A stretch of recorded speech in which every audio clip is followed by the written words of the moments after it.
Hey guys, it's Ben the Coin Geek at Old Pueblo Coin, and today I have a question that I need to answer for everyone out there in Coinlandia, and that is ANACS an off-brand?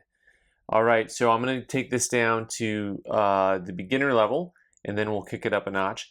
So, of course, for those of you who are old hat, this is going to be simple stuff, but these holders, people put coins in them. We call this certification or slabbing. This is called a third-party grading service. And also you'll see these online called TPGs, third-party grading service. And there's several different companies that will put coins in holders and they'll give you an opinion of their grade. That means the condition of the coin right on the holder. Seal them in these things so that they're slabbed in here forever like a tomb. That's where they get the nickname slabs. And that is a third-party grading service. And I made a video talking about how you should only buy the main name brands and not the off brands. And I had the ever-occurring question of, is ANACS, ANACS, an off brand? And this is what their company holder currently looks like. It actually has a little slant to it there at the top, so if it's in a holder, in a box, you can actually read the top, which is kind of nice. And what I had said is that your main two companies that you deal with are going to be PCGS and NGC, and then there's a third company called CAC Grading, which also has a good value in the marketplace. By that I mean that the grading is generally accepted in the marketplace. You can trade coins in these holders. Now, a couple things. I encourage people to learn how to grade coins themselves so they can distinguish between a coin that looks good or does not look good. The point about buying coins in these holders is they tend to trade at a fair level market based on the grades on the labels. Off-brand companies do not. By off-brand, oftentimes we're talking about holders from companies like NNC and PCI, and in my opinion, in this current marketplace, companies like SEGS, SEGS, or even at this point ICG, some of these coin companies previously, these third-party grading company services previously, were accepted in the marketplace. So where does ANACS fit in to all this? All right. So ANACS is what I call second tier. And in my opinion, this is the fall of 2023. At this point in time, they're the only second tier company. So if you watch this video and it's 2028, welcome to the past. And perhaps there's only two grading services that are popular and no second tier. I don't know. We'll see what happens, right? But currently, PCGS, NGC, and CAC grading are the three top dogs. ANACS, ANACS is second tier. Everyone else is not really in play, in my opinion. They're all off brands. Now, this is not a judgment necessarily like I make the marketplaces. My point, my goal here on this YouTube channel is to educate people about what the marketplace is so they have an understanding. Now, there's an old adage that is buy the coin, not the holder. So you're going to look and see, do you like the coin or not, and ignore the holder, so to speak.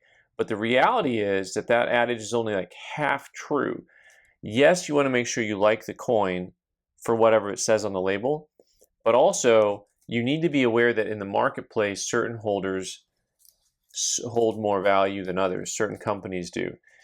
So this holder, the smaller holder, is an older ANACS holder, and sometimes called a Soapbox because it looks a little bit like that old travel Soapbox that you'd see.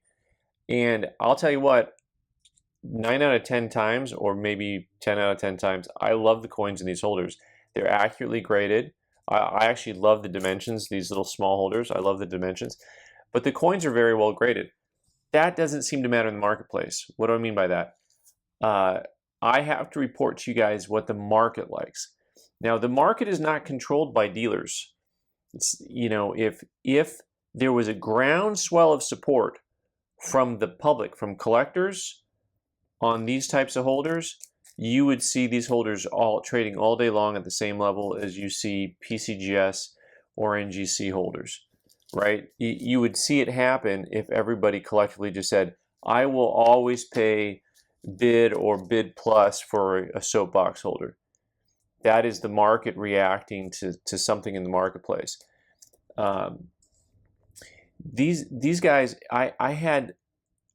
even though most dealers like these older holders, even today I have a hard time selling coins in these holders if they are above a certain price point.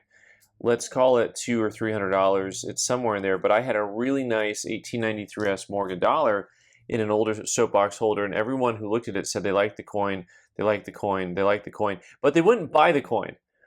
So that is like, that's just not really quite the truth, right? If you can tell me you like the coin all day, but if the coin's not selling, there's something else going on. And the reality was that every dealer that looked at it was afraid that their customer wouldn't buy it in that holder. And so that's a reality of the marketplace, right? Even though all those professional dealers knew that they liked the coin and they knew to buy the coin and not the holder, they still stopped because it was an expensive coin. And so if you want to take your coins and get them put into the ANACS holders because they only charge, 10 or 12 bucks to get them in a holder, go ahead.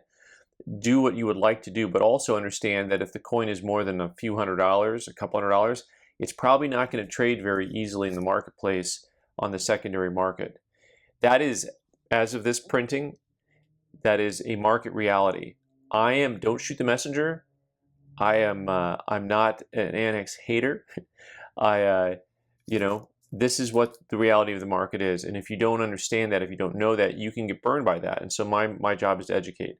So if you take your coins and the different holders to collectors and dealers alike, and you go to coin shows and you try to trade coins with people, you'll find out what holders are desirable and which ones are not.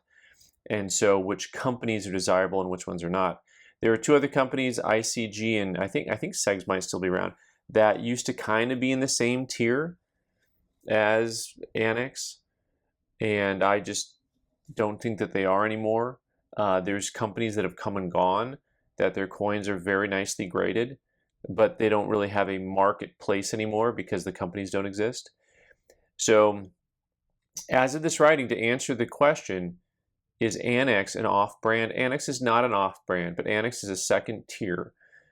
Their coins are nicely graded, and coins that are under a couple $100 often trade at near gray sheet, like you would expect to see with a PCGS or NGC coins. But on more expensive coins, I just don't recommend it because it's just not what the market demand is at. So I hope that answers the question. You can send all your hate mail to the engineer at Old Pueblo Coin. Anyways, guys, thanks so much for watching. I hope that that gives a little bit of clarity to the ANACS question at this point in time. All right, thanks so much for watching. I'm Ben the Coin Geek. You can subscribe by clicking on the owl button in the corner and watch more videos on the right side of the screen. Thanks.